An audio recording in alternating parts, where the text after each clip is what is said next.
have this ready to hand in.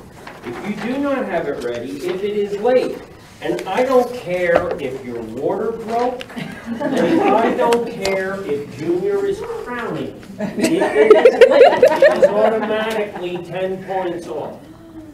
I left it out, okay? Leaving it out there, forgetting it when I say, hand it in, boom, 10 points off.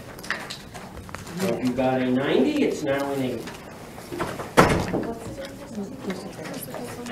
When you come in for the final. The first thing I'm going to do is say, pass them up. What I want passed up is the answer sheet. I don't care what you do with the questions. All right, I just want the answer. That's such a waste of paper, though. I know. Oh, Oh, my God. we're gonna call you Marcy. What little tissues I have. Here. We'll give you 10 Great. minutes. No, I'll lecture with it here.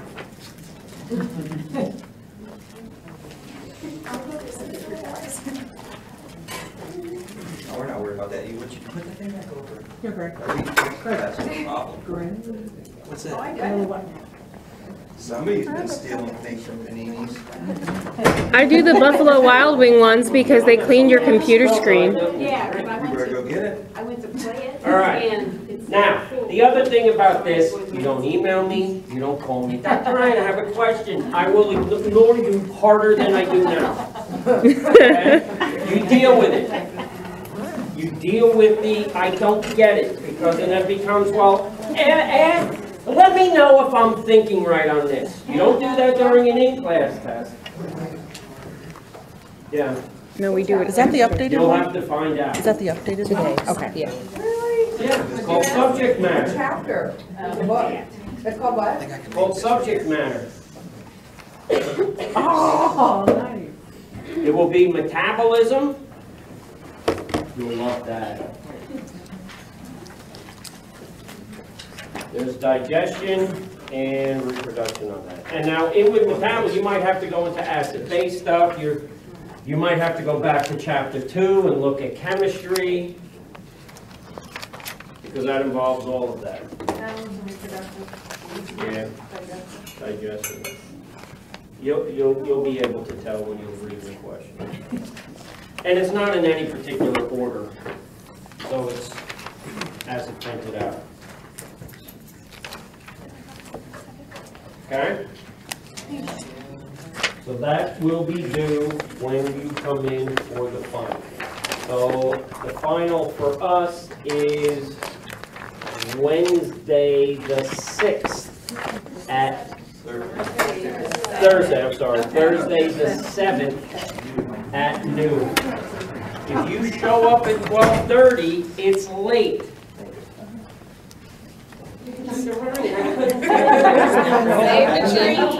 Well, that's the take-home test. The finals over is what we're going over in lecture right now. I guarantee when you die, I'm there'll still still trying to be figure out trees. how we're going over in lecture at this point. I guarantee it. Because they're gonna have to make the box they put you in out of something. I didn't think of that. Last thing you hug, I have a Carly, is- tampon. Tampons will soak up fluid. All right, any questions on your little take-home assignment? Yeah, the final, what is our final gonna do? the last stuff, The last. respiratory and renal. Oh, renal respiratory. What page are we on now? Oh, I don't know.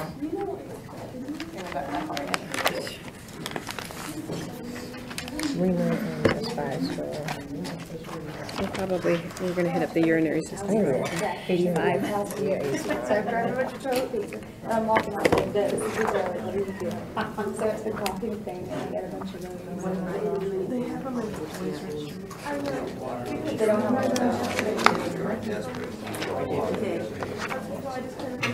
Oh, yeah, because I also named Okay, so you know what to do? All right. Yeah. Oh, okay. Number 7. 1 and 2, right? One. Oh. All right. I didn't, yeah. Now, to some degree, we've already introduced the urinary system or the renal system, and that was in lab. So some of this will overlap, but what we did in lab primarily was to police some functions, and I'll read those. But then we concentrated primarily not so much on how we get rid of the stuff or regulate, but kind of what we get rid of or what we regulate. Right, so we concentrated especially on the nitrogenous waste, which is one of the main functions, is to make sure we don't have a buildup of the nitrogenous waste. And then I showed you where we get those from. Basically our metabolism, and that's one big reason why we have to have the kidneys, to make sure that we don't die prematurely from the effects of our own metabolism. All right, so when we take a look at the urinary system, for the most part, we're looking at the effects, the physiological processes of the kidney. And to become even more specific, as we noted in lab, it's going to be the nephron. So to just kind of review what some of the functions were, when we take a look at the functions of the urinary system, the big thing is that it helps to maintain normal composition and volume of our body fluids.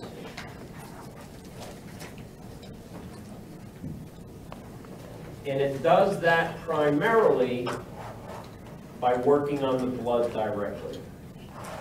Maintains normal what? Composition, so the makeup, the physical and chemical properties of fluids, and their volume, which I guess could be a physical property. And it does that primarily by working on the blood. You will notice that the kidney, or the glomerulus, doesn't work on cerebrospinal fluid. It does not work on interstitial fluid. The only fluid that it contacts directly, that it's processing, would be blood. As a result of processing the blood, it makes a fluid that is considered a waste product, and that is the urine. So the urine, whatever is in that, was found to be within the blood at one point. Now, in addition, and like I said, it works on the blood, in addition to cleaning the blood, so removing waste products and so forth, it helps to maintain volume of the blood. So any excess water, kidney will get rid of it. If we're low in water, the kidney, working along with the brain and the endocrine system, by way of hormones and so forth, will attempt to maintain or decrease the loss of water. It helps to maintain blood pressure. And again, it's going to do that because it will control sodium levels, salt levels. It will control volume as well. So as far as blood pressure goes, your kidneys go a long way as far as maintaining. They're the long-term blood pressure controlling organs. Short-term corrections, autonomic nervous system, heart, and the blood vessels can correct. Long-term, maintaining volume of blood and so forth, and those factors that go into resistance, it's going to be the kidneys.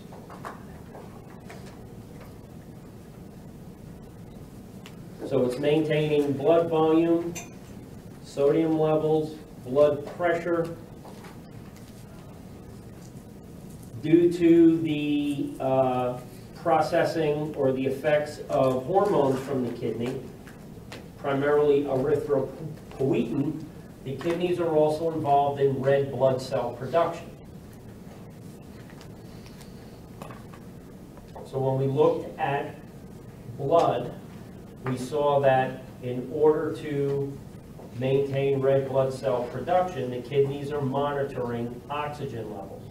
When oxygen levels drop, the kidneys will release erythropoietin, which gets into the blood, gets to the bone marrow, and erythropoietin will stimulate those stem cells to produce more erythrocytes. Kidneys help to maintain pH. They make it so that the blood does not become overly acidic or overly alkaline, overly basic. Now, other systems work with that, as we saw in lab, so the respiratory system and the buffer system. But as we noted, with few exceptions, they do not get rid of the acids or the bases directly from the body. I know I listed where the respiratory system can. Certain acids, if they can become a gas, we call that volatile, you can breathe those out. But that's, every time you breathe out, it's a relatively small quantity. So the ability for us to get rid of large quantities is somewhat limited through the respiratory system.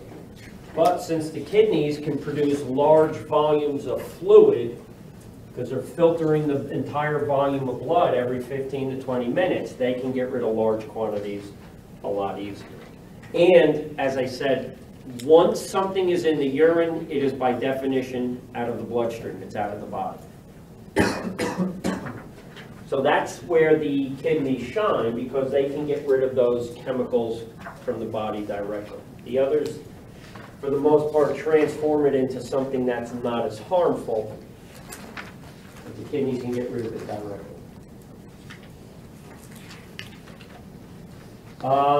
Also, other aspects of metabolism the kidneys are directly involved with. So, for example, in times of starvation, the kidney, in working with the liver, can carry out the process of gluconeogenesis. Who recalls that from endocrine system? Isn't that turning a non-sugar into a sugar? That's turning a non-sugar into a carbohydrate. So what the kidneys can do, and proportionally they're doing it just as much, if not more, than the liver does. The kidney is able to take amino acids, lactic acid, and certain fats, and through the magic of chemistry, convert those protein derivatives and fat derivatives into sugar. We do that during times of starvation, and basically that's done to keep the brain alive. That's done to keep the brain alive. All right, so with few exceptions, most of the stuff that the kidney's doing is directly related to keeping the blood healthy. Since the blood is the stock solution, which means that the other fluids of the body are derived from that. If you keep the stock solution, if you keep the stock healthy, which means it has the right amount of proteins, the right amount of water, salts, and all of that stuff, that goes a long way. That is a good starting point to make sure all the derivative fluids are healthy. So cerebral spinal fluid would be healthy. Interstitial fluid would be healthy. And then ultimately, because the extracellular fluids are healthy, the intracellular fluids would be healthy. The largest volume of fluid we have are cytoplasms. So by keeping the blood, everything else kind of falls in line. All right. Anatomically, as I pointed out in lab, not an overly complicated system. We have the kidneys, left and right. Extending downward from the kidneys, we have these downspout tubes. These are called ureters. Pretty much all they do is act as a conduit to take the urine that is produced by each kidney and direct it downward and begin to fill in or fill up the bladder. So that's all the ureters do. They don't process anything or anything like that. And then you have the bladder, or the urocyst. That's why they call a bladder infection cystitis. The word cyst, C-Y-S-T, means bladder. So when you have a bladder infection, you have cystitis. And then from the bladder, you have a tube that extends directly to the exterior, and that is the urethra. That is the urethra. Okay, so that is why when you put certain systems together function, you will have kidneys, digestive, integumentary, and the urinary, those are waste removal systems because they basically have a direct opening to the outside world. Okay? All right. So what we want to do is begin taking a look at the internal aspect of the kidney. A little over its anatomy a little bit more so than we did in lab. Lab was basically to look at the chemicals, to give you some background. Here we're looking a little bit more at the anatomy. All right, if we take a look at the kidney, we slice into it, we start to see different shapes and stuff like that. So the first thing that we do is we'll cut through from top to bottom. The outer part of the kidney, this is called the renal capsule. And this is made up of a connective tissue that helps to hold everything together.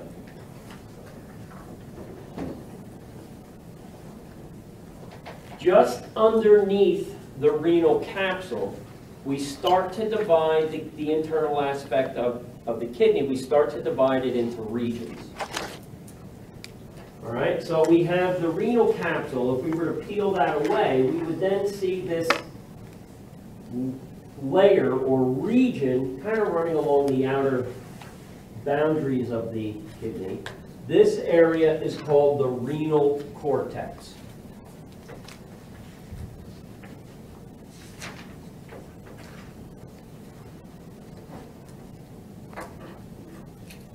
The word cortex, like we saw with the adrenal cortex, it means bark. So it's the outer component of something, like tree bark. From the cortex, we then go to the deeper region, and that is called the adrenal medulla, or medulla. Okay? So now it's kind of like the adrenal gland, which just happens to be seated on top of the kidney. So we have a cortex and we have a medulla. Those are your two regions, your two primary regions. Now we can start dividing up the regions into smaller sections. Okay? So we have these areas within the medulla, these somewhat triangular areas, and in 3 dimensions they actually make a 4-sided pyramid. If we were to take one of those out, you would actually have a 4-sided pyramid.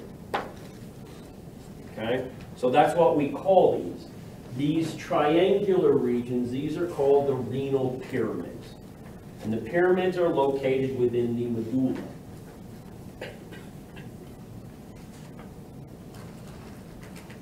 Separating each pyramid, and I'm going to come back to the pyramids, but separating each pyramid, we have this downward extension of the renal cortex, and these are just simply called renal columns. They're not really any structural thing. It's just an area in between. It's just an area in between the pyramids.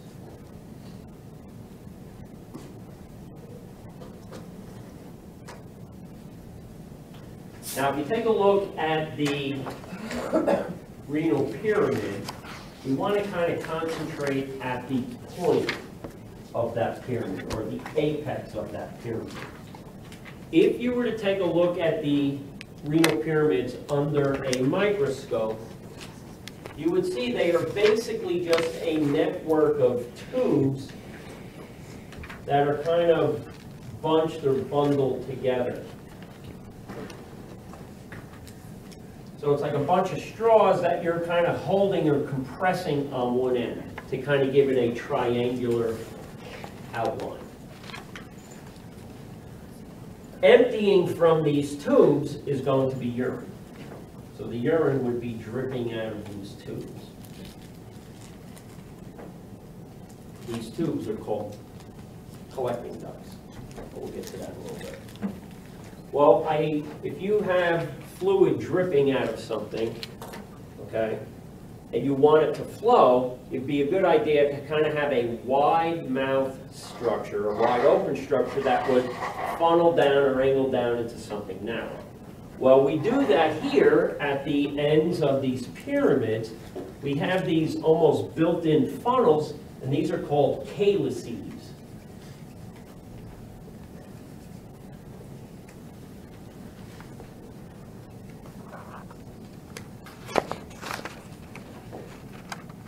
we have some small calyces, which are in direct contact with the tips of the pyramids.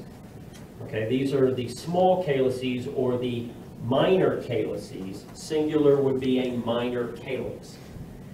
The minor calyx acts like a funnel. It is going to collect the urine that is dripping from these tubes. If you follow the path of the minor calyces, eventually 1, 2, or 3 of them are going to kind of converge into a somewhat larger tube. And we call that larger tube, that is called a major calyx or major calyces.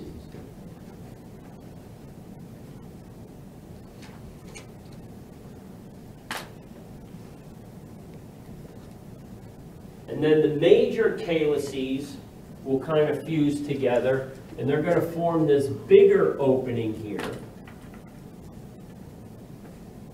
And we call that bigger opening, that is called the renal pelvis. That is called the renal pelvis.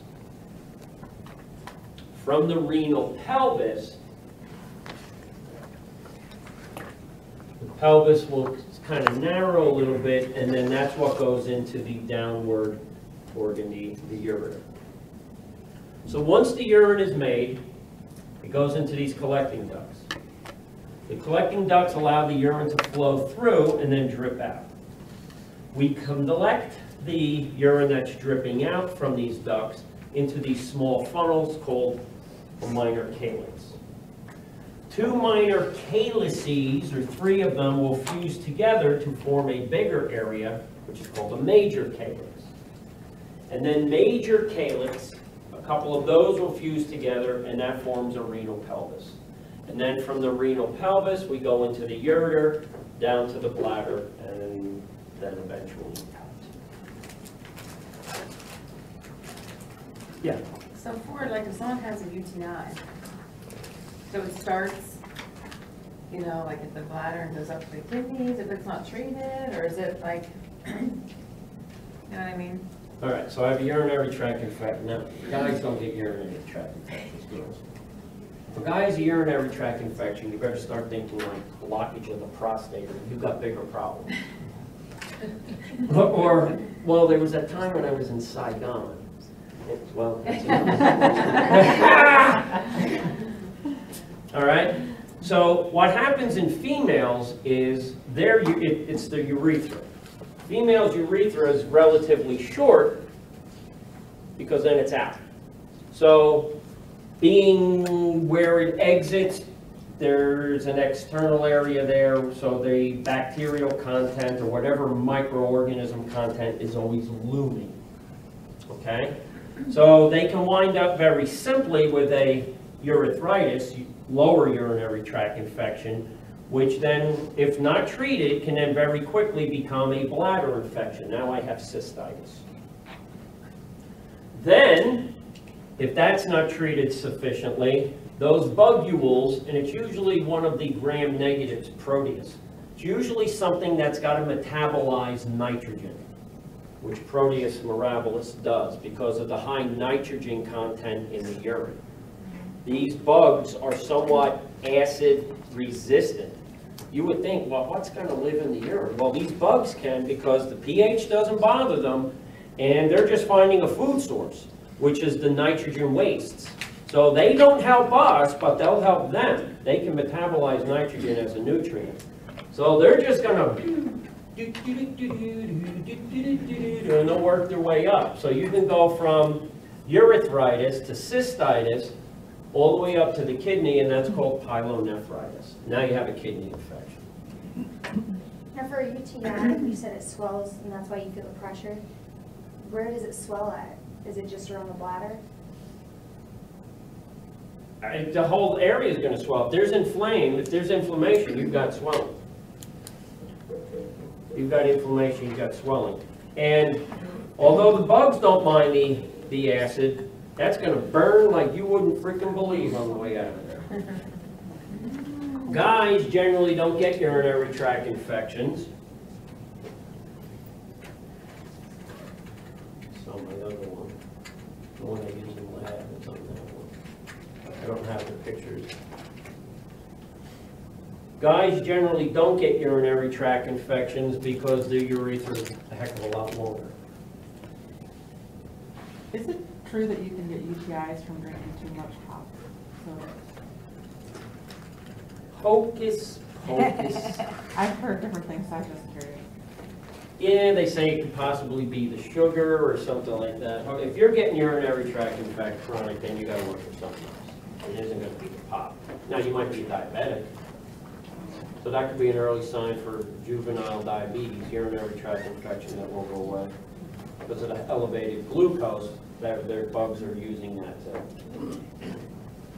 Okay? But most of the time, urinary tract infection is just, you know, why do you get an ear infection? You just do.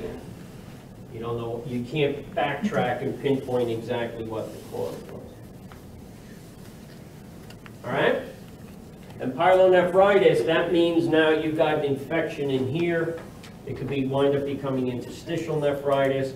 And over a period of time, that's going to wind up killing the nephrons and stuff in here. So if you have enough of a renal reserve, that's fine, but you don't want to tap into that too often. What does it mean when you have protein buildup, like daytime protein?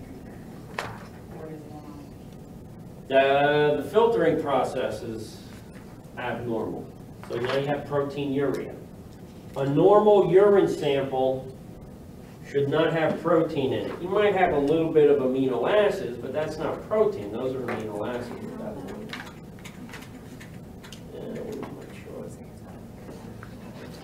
All right, this shows us basically what we would find on a typical urine sample. All right, if you went through this chart, okay, nowhere will you see protein. Okay, because up at the top there, you'll see amino acids. Amino acids, if they do get into the urine, the kidney will capture them before they leave the body and return them back to the blood. And it does that at a rate of 100%, if not pretty darn close to that. So the amount of protein you should find in a normal urine sample would be low, or basically non-existent. So if you have protein in there, it's indicating a couple of things. Number one, proteins are getting through the filter. Number two, you're not capturing them even if they do. So there's usually something with the glomerulus. They would have to back check. But they're going to take into account your age. You know, your kidneys don't work as well as they do when you're older. So if you were, you know, in your 60s or 70s and you had it, they say, no, that's fine. I would expect the filter not to work as well as it used to. Why does the UTIs cause so much confusion and stuff in the older women? Why do they get wacky? They get really confused, and that's the first thing they say, well, go check and see if she has a UTI. UTI, because it's going to affect fluid levels and they're pumping out pyrogens and stuff like that. And once they're treated, they act normal. Yeah, it's just like,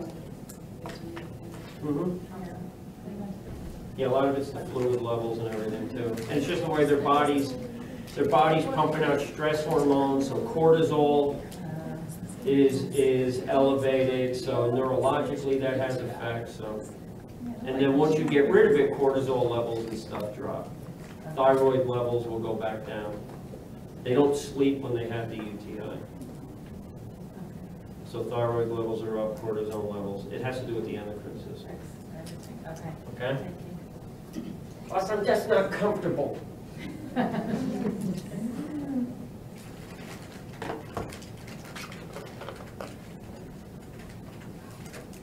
And that's one reason why I am no longer in practice. Because if I gave an antibiotic, if they had a foot infection, then what am I getting that phone call for? I have a knee infection. You should have given me the pill. I know I didn't want it, but you should have forced it on me. Now I got this thing, and my daughter yelled at me on the phone, and I don't take the yelling anymore. Because I said to her, I probably have to go back. Oh my God. All right. Now, if we take a look at the microscopic features of the kidney. I'll get to the blood stuff. Basically, what we are looking at are these things here, nephrons. Nephrons are, by definition, the basic structural and functional unit of the kidney.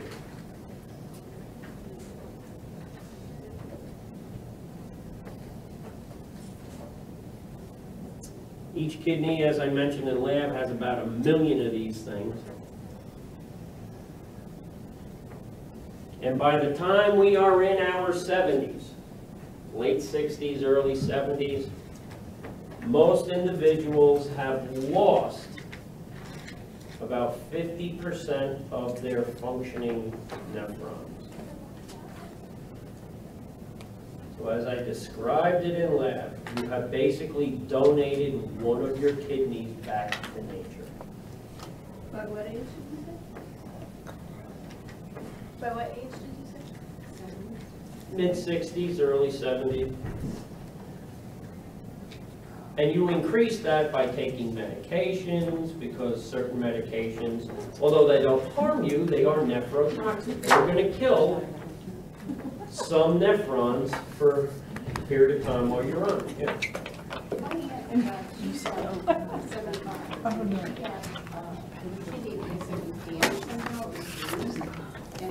Well, They don't know how to, they have kidney stones and everything else.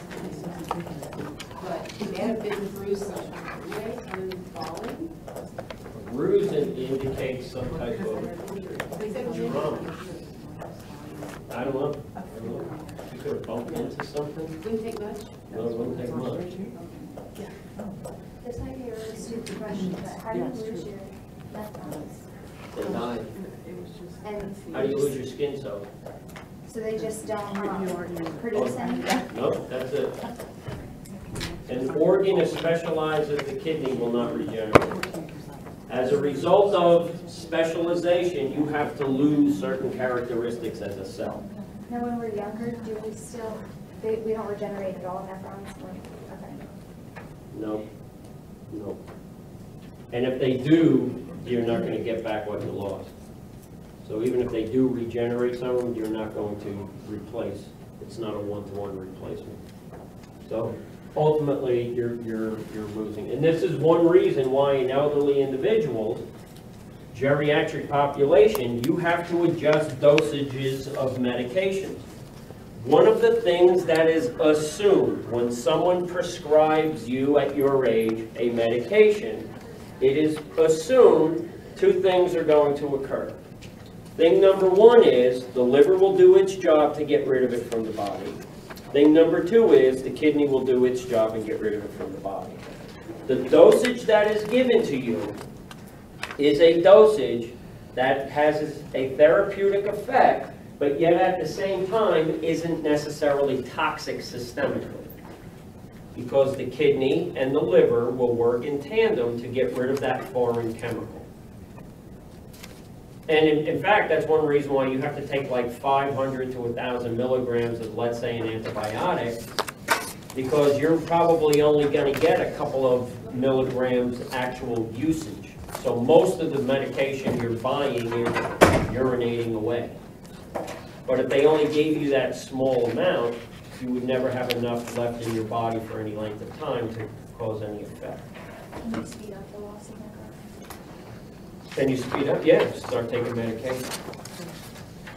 Medications will take their toll. And in fact, in elderly individuals, one of the things you are going to have to measure to see if the medication is having an effect on renal function, you're going to have to measure your BUN and creatinine levels. If the BUN and creatinine levels in the blood are going up, that means that the kidneys are being affected because they're not getting rid of it. So something's affecting their ability to get rid of it. So those are why those are called renal function tests. Do the nephrons die because of like you drink alcohol too, or Yeah, is it just? yeah. Any substance. Any substance. So even like taking, that's why they tell you not to take a lot of, like I don't know how many milligrams a day you're supposed to take of like Tylenol or Advil or something. Yeah, you go into renal failure. It's nephrotoxic. Yeah, there was a mother who was giving their baby like children's Tylenol dosages, and yeah, they messed up my husband's kidneys. So I remember that years ago. Oh, yeah. Yeah, you might have enough of a reserve to get by, but somewhere along the line, any reserve gets tapped into. And a reserve is a reservoir, so if you don't have a whole lot left in the reservoir, you don't have a whole lot left. Unless someone wants to give you a kidney. But if you're too old, you ain't getting that kidney. Because I want to see my granddaughter graduate. Well, you're not gonna.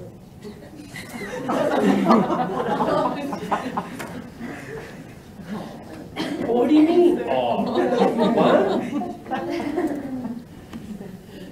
How else are we gonna say it? we got blocked when you were Yeah. trying to tell people that. Yeah, because then they pay attention. If you candy coated, it didn't seem all that important. He was very nice about it. It couldn't have been that important because he would have told me. Okay.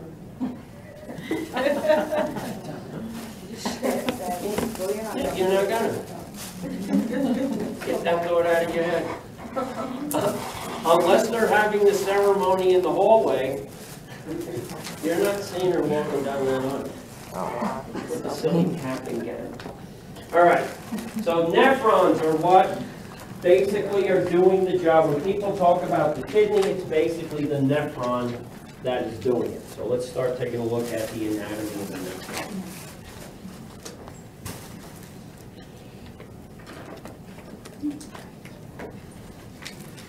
All right, we take a look at the anatomy of a nephron. I'll use this one.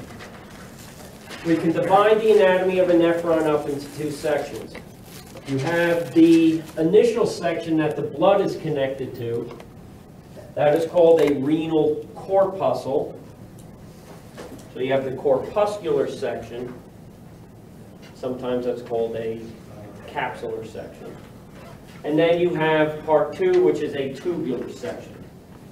Not the greatest diagram, but diagrammatically, it kind of illustrates it.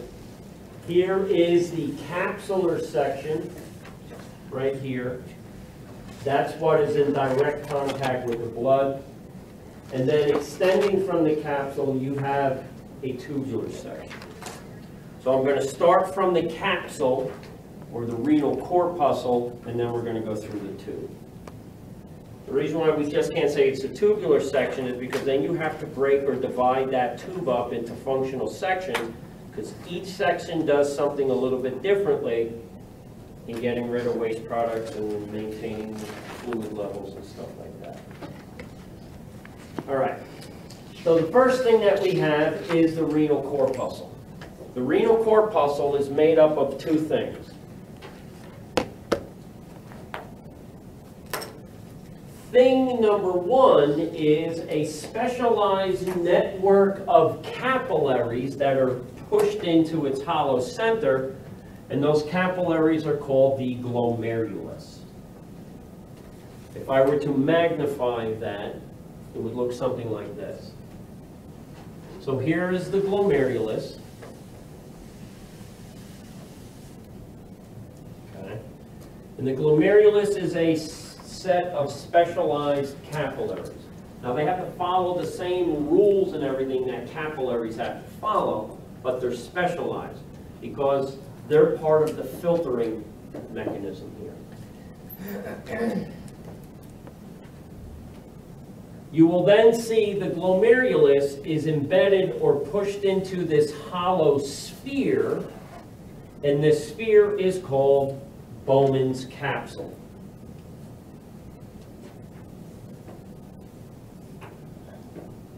Although I see now we're starting to go away from Bowman's capsule and they are calling it a glomerular capsule, but I'm going to use Bowman's capsule. So the combination of a glomerulus inside a Bowman's capsule, when you put those two parts together, that is what we call a renal corpuscle. That is called a renal corpuscle.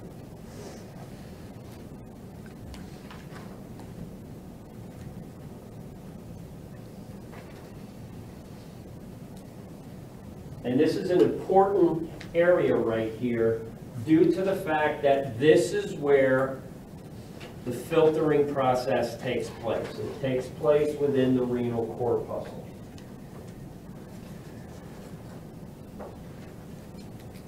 And that's the most important process to be carried out in cleaning the blood and everything. And we'll get to that in a little bit. Right now we just want to go over parts and pieces. All right, now extending off of the renal corpuscle, or more directly off of the Bowman's capsule, we then have the tubular network, or the tubular system. You will see the first section of the tubular system is this all coiled up and twisted tubule, and this section of the tubular system is called the proximal convoluted tubule, the PCT. So on my picture, this is the proximal convoluted tubule. Here's the capsule, and coming off of that is the proximal convoluted tubule. Convoluted means twisted, coiled up. It does that to increase surface area. So something must take place in this tubule for surface area to be of importance. You will then note that the proximal convoluted tubule suddenly straightens out, and it drops down, kind of makes this hairpin turn, and then comes up.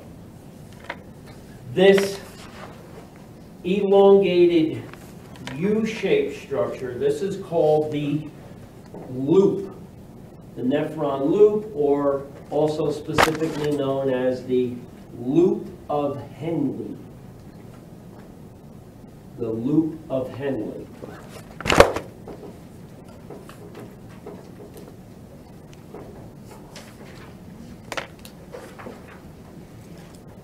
Now we can start to divide up the loop of Henle into smaller sections. You will notice that on my picture we have an arrow facing down. So that means the fluid, the filtrate, is going in a downward direction. So we call this the descending limb of the loop.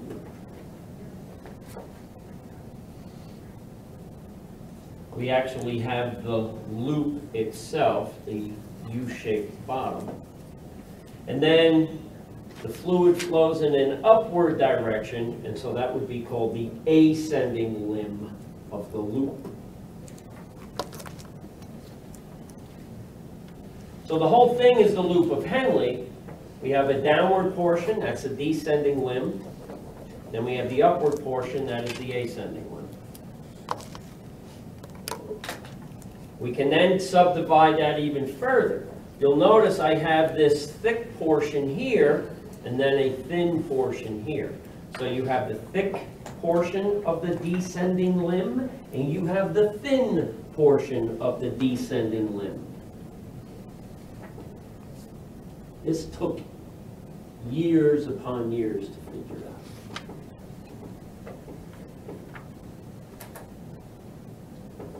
For a test question,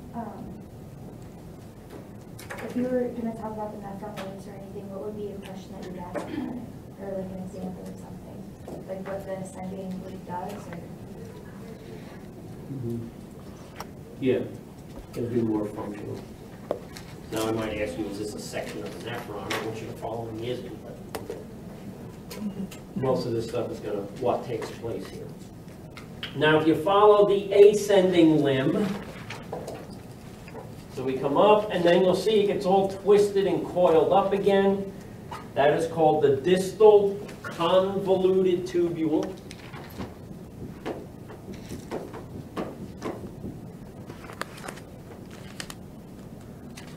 And then from the distal convoluted tubule, we have a much larger portion of the tubular system that is going downward, and this is called the collecting duct. So if you follow the collecting duct down, that is what is going to be right here dripping the urine, and you can see it here, into that minor calyx.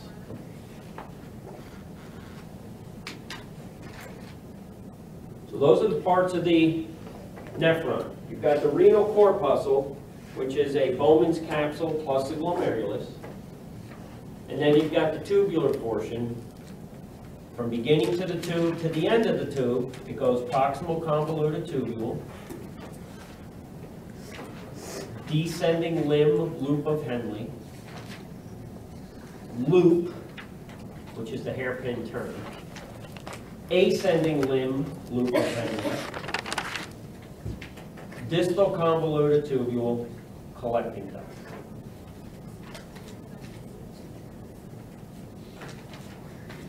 Make sense? Everybody got that? Wait, you said after the distant convoluted tube? Distal You said came what? collecting duct.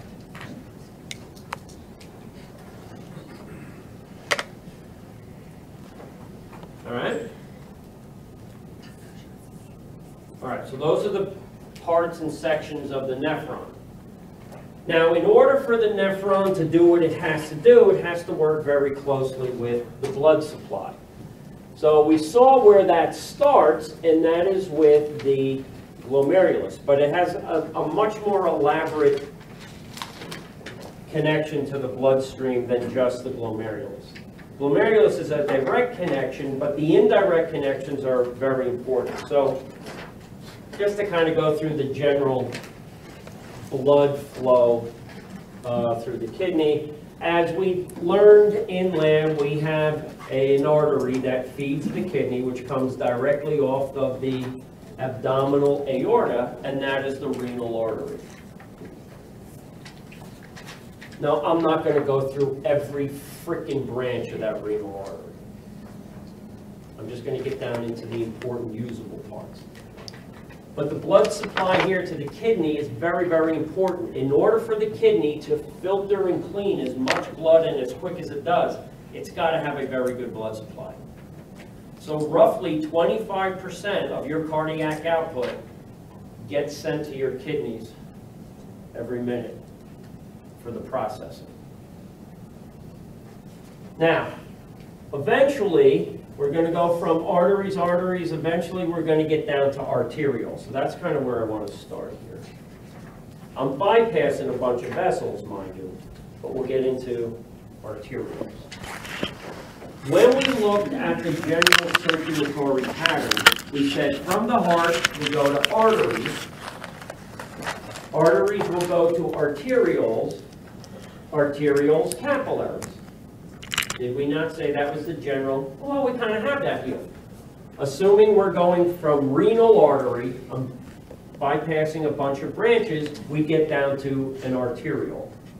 This arteriole, right here, takes blood directly into the glomerulus, capillary. So this is called the afferent arteriole.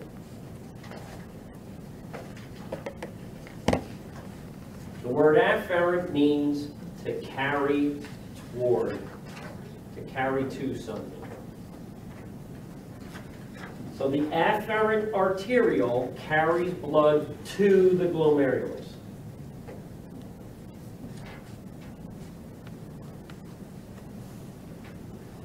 All right, so we go from the afferent arteriole, and then we go into the glomerulus.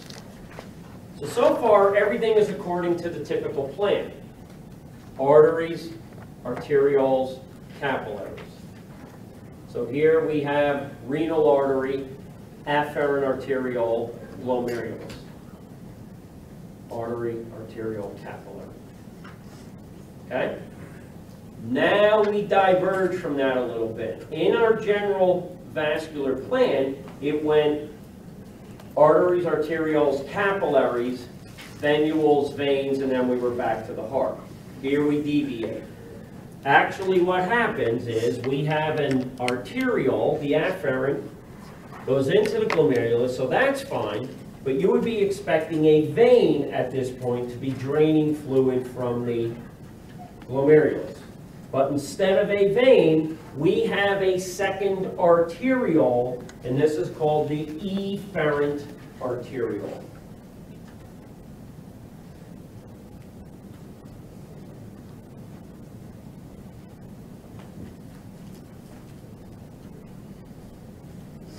Efferent arteriole.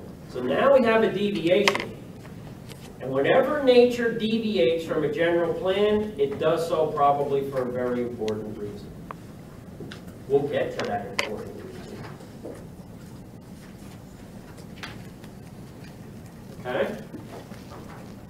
So we go from an artery to an arteriole to a capillary to another arteriole.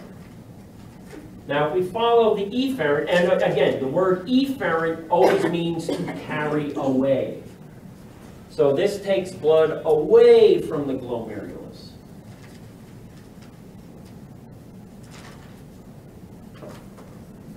But as arterioles do, they generally always take a blood supply to a capillary.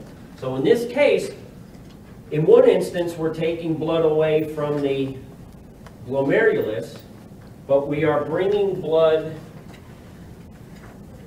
from the efferent arteriole to a second set of capillaries that work with the kidney, and that's this network of capillaries. These are called peritubular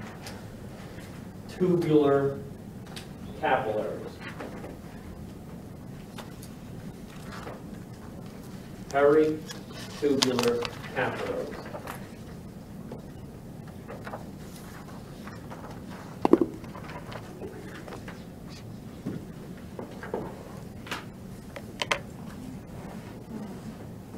So starting from the renal artery, we go renal artery, afferent arteriole, glomerulus, efferent arteriole, peritubular capillaries. That's the sequence blood is going to take going through the kidney.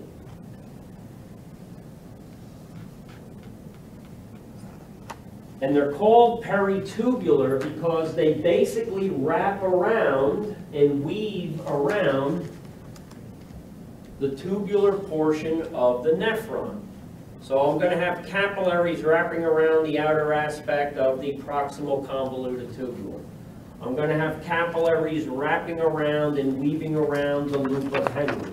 I'm going to have capillaries wrapping around and weaving around the proximal convoluted tubule, and to some degree the collecting duct.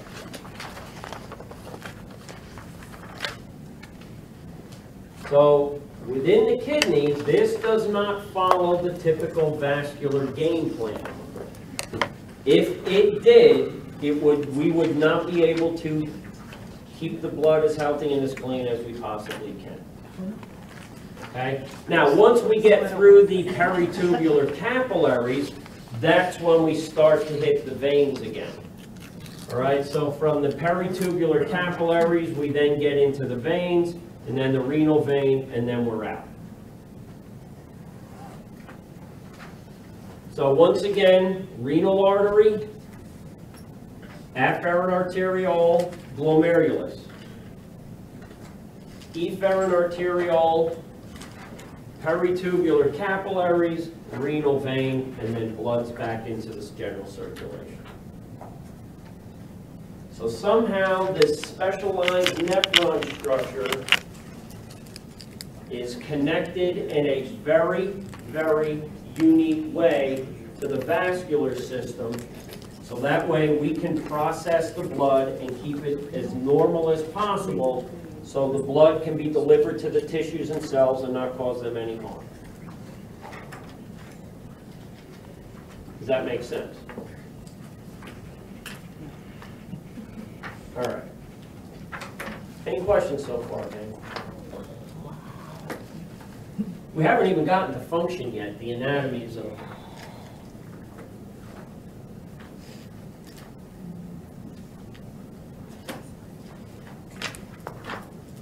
This is why this is usually at the end. Okay. I should start the semester with this. But this assumes you're going to have some understanding of hormones. This assumes you're going to have an general understanding of how capillaries work. So you're going to have to know Starling's law of the capillaries. You're going to have some understanding of osmosis and water movements. You're going to have some understanding of filtration and pressures. So you're going to have to know some hemodynamics. You have to know a little bit of everything that you learned prior. Not everything, but most things to understand how the kidneys do what they do. A little bit of hormone, a little bit of blood. So that's what this chapter is assuming. Okay. Now, that's the general functional anatomy that we have for kidneys and nephrons. We want to begin to start taking a look at how is this anatomy, how is it able to carry out what it does? What are the processes that it's carrying out? And again, some of this I alluded to in lab. So again, there'll be some overlap. When we take a look at the process of the nephron and how it produces a normal, typical urine sample, we could break down what it does primarily into three major functions. Now, within each function are things that are occurring, processes, but we can break it down initially into three major steps and then go into each step. The three processes to produce urine are, number one, glomerular filtration.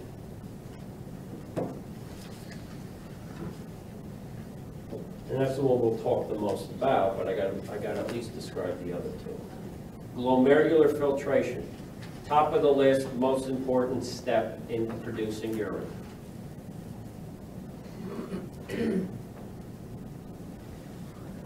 Process or step number two, tubular reabsorption.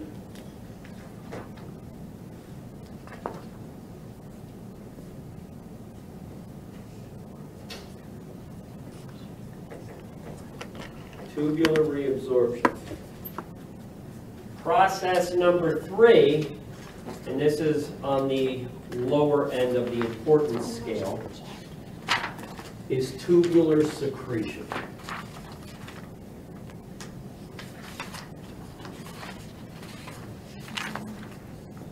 So basically what happens is blood flows through the glomerulus. The combination of the glomerulus and Bowman's capsule filters the blood. Now, as part of the filtering process, and I'm just laying out some general groundwork here, gang. As part of the filtering process, basically what we're trying to do is separate the bad molecules in the blood from the good. And ideally, all we would do is remove the bad and keep all the good molecules in the blood. So for example, I do not want to lose clotting proteins through the urine. Would that make any sense? No. So, but I got to get rid of nitrogen, waste, and all of that stuff. So I want to remove the nitrogen, but keep the clotting proteins in the blood. I don't want to lose any proteins in the blood. I don't want to lose insulin. I don't want to lose any hormones, anything that I need elsewhere in the body. I don't want to lose it just because it happens to flow through the kidneys. So what the filtering process is, it's a separation process. It will basically keep the good stuff in the blood and just remove most of the bad stuff. That's not practical to remove just 100% bad and keep 100% of the good. So there will be some good stuff that slips through the filter. So somewhere down flow of the fluid, we then have a group of cells that then kind of look through the molecules and see what's good that happened to slip through the filtering process. So what they will do is sort, these cells will sort through and say, oh, here's glucose, I'll put that back into the blood. Oh, here's amino acids. I'll put those back into the blood. Oh, here's some clotting proteins that just have, I'll put those back into the blood. That's what tubular reabsorption is. Tubular reabsorption is taking the good stuff that just happened to get through the filtering membrane and returning it back to the blood.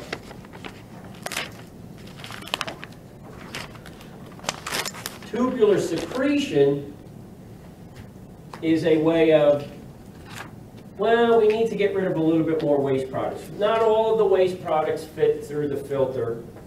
So they'll flow through the capillaries, and we have cells here that will remove excess acids and waste and get rid of them through the urine that way. Medications are quite often removed from the blood through tubular secretion. So for example, penicillin. Molecularly, the carbons and all of that stuck together, penicillin cannot fit through that filtering membrane.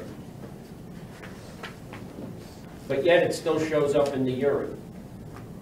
Can't fit through the filtering membrane, but it still shows up in the urine. Why? That is because it gets down to the other end of the nephron, and we will remove it from the peritubular capillaries through tubular secretion and get rid of it that way. So ultimately, to produce a normal, healthy urine sample, we have to filter the blood, glomerular filtration, remove any good stuff before it leaves the nephron, tubular reabsorption, and then get rid of any excess waste that's still in the blood, tubular secretion. The end result of that is a normal urine sample. The reabsorption just literally the protein and the glucose will go back in the blood instead of coming out. Yep. Yep. All right. So just to intro, I'm going to go through, the one I'm going to spend the most time on because it's the most important is filtration. And it ties in some stuff that we've already had. Now it obviously might modify it a little bit. But it basically is the kidney's version of Starling's law of the capillaries. Who remembers Starling's law of the capillaries?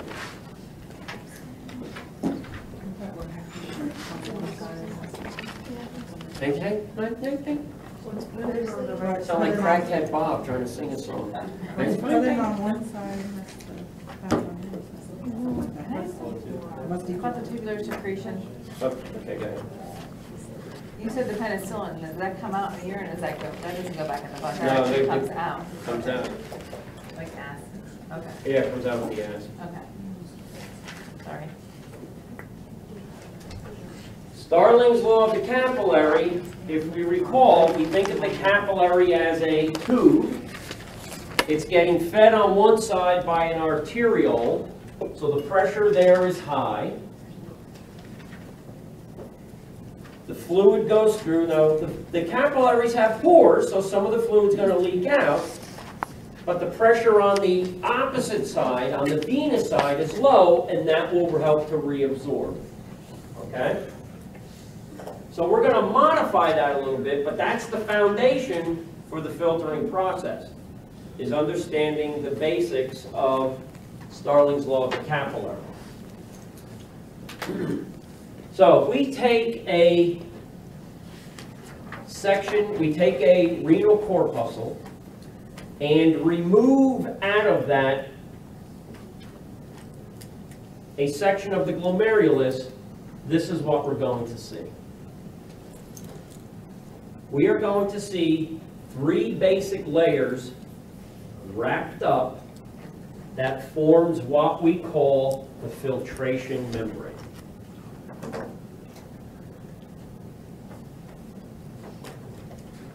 Two of the layers belong to the capillary. One of the layers belongs to Bowman's capsule. Okay. We're going to start from inside the capillary. So we're going to start where the blood is flowing, and then we'll work our way basically into the nephron, into Bowman's capsule. So the inner lining of the capillary Well, basically, capillaries is space. So what type of tissue lines spaces? Epithelium. We call that epithelium inside a blood vessel, that is called an endothelium. Very good. So this Swiss cheese looking stuff, that is the endothelium of that capillary. What gives it the Swiss cheese appearance are these openings, these pores that we learned back when we went over capillaries. These are called, they begin with an F, fenestration. So basically these are fenestrated capillaries. What these pores do is that they allow water and liquid, and basically anything that dissolves in the water or liquid, that can go through. But these pores are small enough to prevent, for example, red blood cells from getting through. They can't let white blood cells through, nor do they let platelets through. So basically, the liquid component of blood can fit through those pores, but the formed elements can't. Should I find red blood cells, white blood cells, or platelets on a normal urine sample? No, and this is why.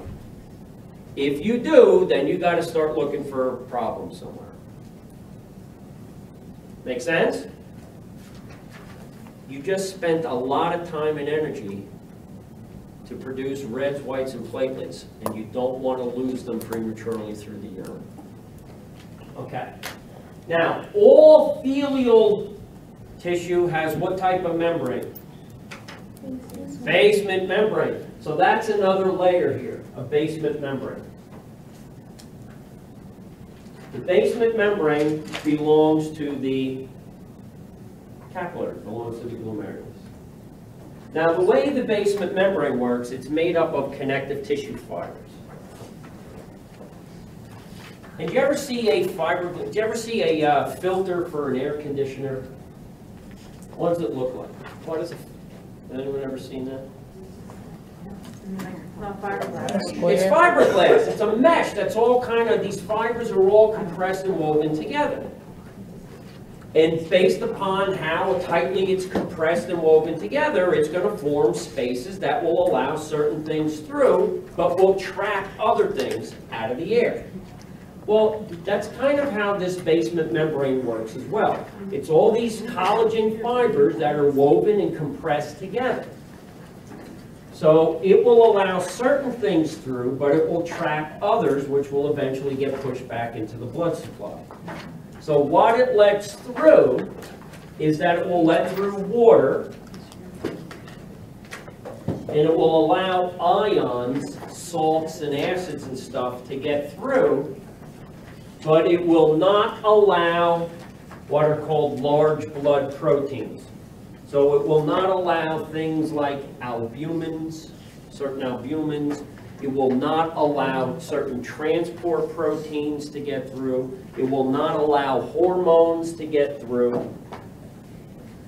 So again, I go back. Should I find proteins on a normal urine sample? No. And one reason why is this membrane, this basement membrane, prevents the proteins in the blood from slipping through and getting into the urine.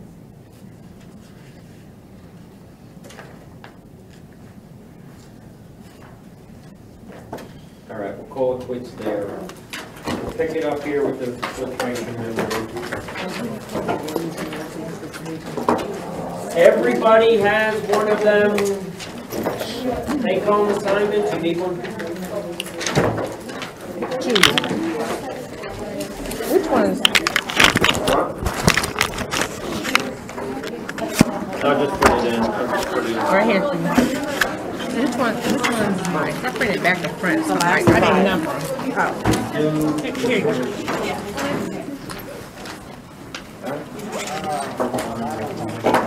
I don't know, because yours isn't, if it's not in order. Let me look at mine and I'll tell you.